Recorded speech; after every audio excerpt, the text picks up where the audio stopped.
نبی پاک صلی اللہ علیہ وسلم کا فرمان سنیں گے آپ، اور آپ یقیناً اس فرمان سے اتنا کچھ حاصل کریں گے، اتنا کچھ حاصل کریں گے کہ شاید کسی اور تفسیر کی، کسی اور تفصیل کی، کسی اور شرح کی، کسی ایک نقطے کی بھی گنجائش نہ بچے۔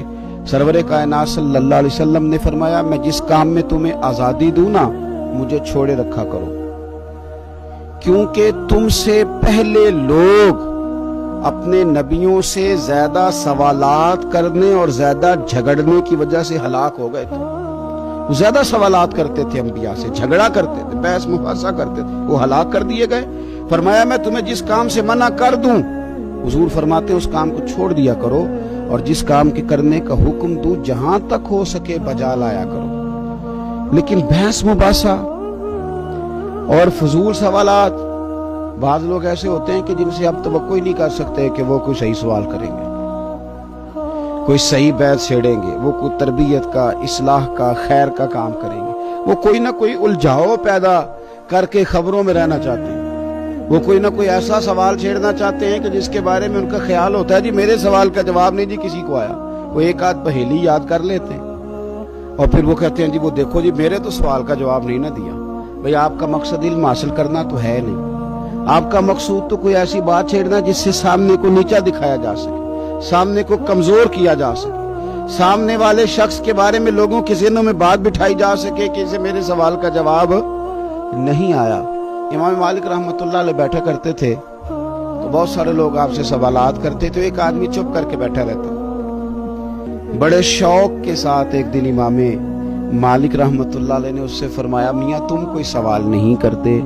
کہا حضور کر لوں؟ فرمایا کر لو۔ کہنے لگا روزہ کب افطار کرنا؟ فرمایا جب سورج غروب ہو جائے۔ تو کہنے لگا اگر ساری رات سورج ہی غروب نہ ہو؟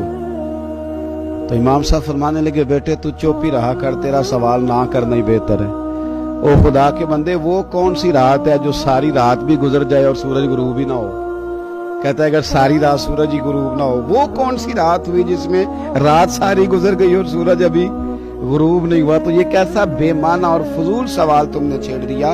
نبی پاک صلی اللہ تعالی علیہ وسلم سے نا ایک دن یہ حدیث آپ کو مسلم شریف میں ملے گی، کثرت سے صحابہ نے سوالات کیے تو حضور کے چہرے پر نا ناراضگی کے آثار آئے۔ حضور زمین پہ بیٹھے تھے، منبر پہ بیٹھ گئے۔ مجھے بتائیے حضور سے زیادہ کون ہے جو لوگوں کو علم دے گا؟ اس سے بڑا خزانہ کائنات میں کہیں ہے؟ وَعَلَّمَكَ مَا لَمْ تَكُنْ تَعْلَمْ۔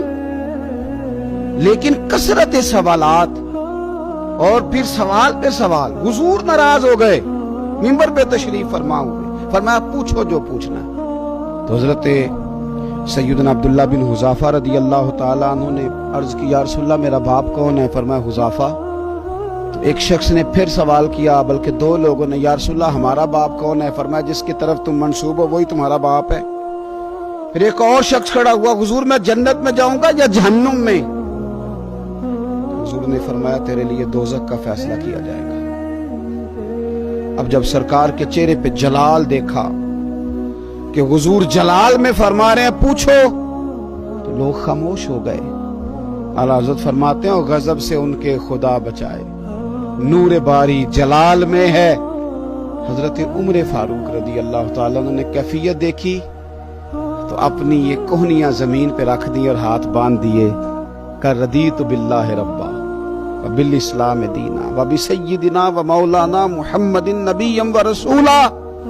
کہنے لگے سونے ہمیں معاف کر دیں، ہم اللہ کے رب ہونے پہ بڑے ہی راضی ہیں، اسلام کے دین ہونے پہ بڑے راضی ہیں، اور ہم بڑے راضی ہیں کہ اللہ نے آپ کو ہمارا نبی اور رسول بنایا ہے۔ حضور بڑے راضی ہیں۔ تو حضرت عمر فاروق رضی اللہ تعالیٰ عنہ کی بات سن کے حضور نے فرمایا عمر بیٹھ جاؤ، اللہ تم پہ رحم کرے اور اللہ تمہیں اس کی توفیق عطا فرمائے۔ تو آپ اور میں یہ غور کریں کہ ضرورت کا سوال ضرور پوچھیں، یہ تو بڑی خیر والی بات ہے، لیکن اگر ہمیں پتہ ہے کہ ہم جو بات کر رہے ہیں وہ فضول ہے، اور ہم جو بات کر رہے ہیں وہ ٹیسٹر لگانے کے لیے کر رہے ہیں، ہم جو بات کر رہے ہیں وہ دوسرے کا علم چیک کرنے کے لیے، اس کی حیثیت چیک کرنے کے لیے کر رہے ہیں، تو اس کی ہمیں دین اجازت نہیں دیتا۔ آپ سوال کریں گے لیکن آپ بحث مباحثہ الجھاؤ۔ آج کیا ہو رہا ہے؟ امت مسلمہ کیا کر رہی ہے؟ چاروں جانب آپ دیکھ لیں، ان باتوں پہ بھی بحث ہے جن کی کوئی ضرورت نہیں تھی، ان باتوں پہ بھی بحث ہے جن کو ہمارے بزرگوں نے طے کر دیا تھا، طے کر کے رکھ دیا تھا۔ ایک حدیث سن لیں اور میں بات کو ختم کروں۔ نبی پاک صلی اللہ تعالی علیہ وآلہ وسلم نے نہ کیل و کال سے، مال ضائع کرنے سے اور زیادہ سوالات کرنے سے منع کیا۔ ان تین چیزوں سے بچیں، یہ بخاری میں موجود ہے۔ تین چیزوں سے بچیں، کثرت سے بحث کرنا اور اس جگہ مال ضائع کرنا جہاں لگانے کی کوئی ضرورت نہیں تھی، اور بلا وجہ سوالات کرنا۔ علم سیکھنے کے لیے کرنا خیر کی بات ہے، لیکن فضول سوالات کرنا، ان تین چیزوں سے حضور نے ہمیں منع کیا۔ اللہ تبارک و تعالی ہمیں حسین دین کو حسین طریقے سے اپنانے کی توفیق عطا فرمائے۔ آمین۔ آخر دعوانا ان الحمدللہ رب العالمین۔